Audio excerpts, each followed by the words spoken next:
I'm Elmo and I know it.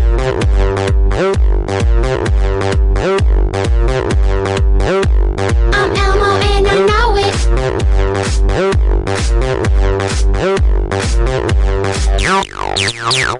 Yo! Happy New Year, guys. Elmo Swag here. Coming to you here today to do my... what's it called? Local deck profile. I made third with Chaos Agents. So I'm just gonna show you what I did and how I played it. So yeah, let's go. You got your 3 Shine Balls for Shine Ball things and gotchi. You got your main beater monster. Just remove cards, drop it, swing, remove cards, blow stuff up. Broken. Then we got 3 Venus to bring out your Shine Balls. You have no idea how broken that is. Just like the 2000 Venus is so hard for some decks to get over with just the normal summon on the first turn. 2 Earths, it's a Stratos, so it's a Stratos, like that's the only explanation. At one point during the tournament, I normaled Earth against Game 2 in Agents. My opponent went first and had set 1 card. I summoned Earth. He changed his appearance to Earth, so I lost all of my Earths, and that actually cost me the game. It was actually really bad. 1 Christia, because, I mean, it's Christia. 1-of's not, it doesn't, like, you fill your graveyard up with 4, and then, like, you automatically, like, 1 more, and it exceeds 4, and then your Christia is dead for most of the game, because, like, you have, this deck doesn't have as much graveyard manipulation, but it does have some, so the 1 Christia actually really helps out a lot. We have 1 Honest. Didn't really help me on Saturday, like, for the dropping and doing damage effect. Like, the only thing I did with it was normal summon, swing for 11, return to hand, next turn normal summon, swing for 11, bounce to hand. That was the only thing it was good for. We have, your hand traps, we have 1 Hero Orange, 2 Maxis, and 2 Baylors. These are, you can play so many hand traps because of the way this deck is built. You play, like, a ton of monsters, a few spells, and, like, 1 trap in total. So this is a good way of saying, like, oh, I can negate monsters through this way other than the trap card way. But 2 Valor sends Vectors, the Maxis hit windups, and Herald hits everything because it destroys the monster as well. Let's see, we have 2 Thunder Kings. These, I don't know how I feel about this card yet. I may drop it back down to 1 because I was originally playing 1 because there are occasions in this deck where I can be like, summon Thunder King, and that can be all I do, and I can just say pass. Or I can go with the more efficient play on the first turn and just say Earth, add Venus. Or Venus, Shine Ball play. All of that.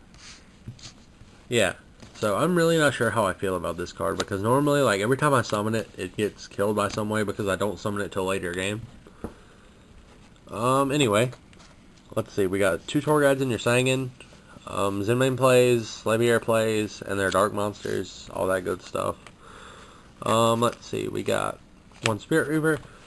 This actually came in handy a lot because I was playing windups, and they did their whole first turn Shockmaster thing. I set it next turn. He goes in, he tries to Papillon Parrot the monster. I'm like, no effect, Valor. He's still retarded enough to swing into the Reaper. And so I sit on it, next turn I draw BLS, and I will drop that. And I proceeded to win from there. 2 Trags, and your 1 Gores. I actually feel that Tragodia is better than Gores in this format, because being able to have a 36 beater at all times that can change its level to any monster and take control of your opponent's monsters too, I feel that that is one of the most broken cards in Yu-Gi-Oh! Like, I feel that this card may get hit by the Vandalist in March and go back to 1, or maybe, you know, go back to, maybe, I doubt it'll be banned, but it might, I don't know. Just because of how broken this card is, it's just like, oh, I have 5 cards in hand, Trag. Now I have a 3k beater. That gets over, like, the strongest monster in the game that's played. That's actually really, like, you have no idea, like, I don't think people understand how broken Trag is. And then your 1 Gores, because it's another hand drop thing. Then we got the 1 Chaos Sorcerer and the 1 BLS for the fact that it is a Chaos deck. Moving on to spells, we have 3 MSTs. A lot of not wind up players, agent players I've seen make misplays with this card. because like they'll be setting them randomly like on first turn, and that's not something you do because then it's just bait to get MST'd. So like the only time you should really be setting this card in Agents is like if you're playing windups and you know you're playing windups, or if you're playing Inzectors and you know you're playing Inzectors. So you can MST Hornets, MST Sword, MST, or not Sword and Gigamantis, but MST Hornet and stuff like that to where they can't pop stuff, and MST other back row like stuff. Then you're also going to want to MST Windup Factories. And we have one Heavy because it's a staple, one Lance. This card protects a lot of my monsters from getting bottomless, like Christie. As soon as I bring it out, Hyperion. As soon as I bring it out, this card saves it. And under Dark Hole too, this card actually saves me because like they might like make the rash decision to minus their field by 2 monsters, with me having the 1 set card. So I'm like, oh okay, Lance my biggest monster. All my other ones can die. One monster more because it's staple. Mind Control, take Hyperions and Graphas and make Heliopolis with them. Dark Hole, staple. Enemy Controller and Creature Swap. These cards are arguably in here for the same reason, and that's to, you know, get that dead Shine Ball out of the way. And these cards do a really efficient job of doing that. But they're not just used for that, because like I can have an Earth and I can Creature Swap it and take your Thunder King, and I'm automatically on top. Yeah, and then finally we got the one Treacherous Trap Hole. This card actually is not as good as I would like it to be, because I can just like set this card on turn 1 and it may do something. But if like I set it on turn 3 when they have dead MSTs that they have not been able to activate, this card is the first thing to die. Yep. So moving on to side deck, we have the one Chimera Tech and one Cyber Dragon decided in for, you know, Gigas and stuff because they're dicks.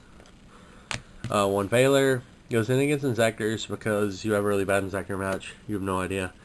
2 Imps for Dark Worlds. You have one Scapegoat and one Leeching the Light. These cards go in the Agent Mirror because like when they start checking their graveyard for 4 monsters, you're like, oh, Scapegoat. So, and then like you can actually get the goat tokens and you have a good day. And then Leeching the Light's also amazing in the mirror. One Trap Stun for decks that I feel that Trap Stun is necessary, like, oh, I'm playing Hero Beatdown, I'm not going to get a chance to do anything, so Trap Stun. One Dust Tornado, it's like another MST, it's a good out. 2 Shadow Mirrors for Inzectors and Dark Worlds, because, again, Inzector is the worst matchup in the deck. Let's see here, 2 goes in a match for Windups, yeah, that's what I meant, and other decks. I decided it against Sam's, and it actually did a lot of work.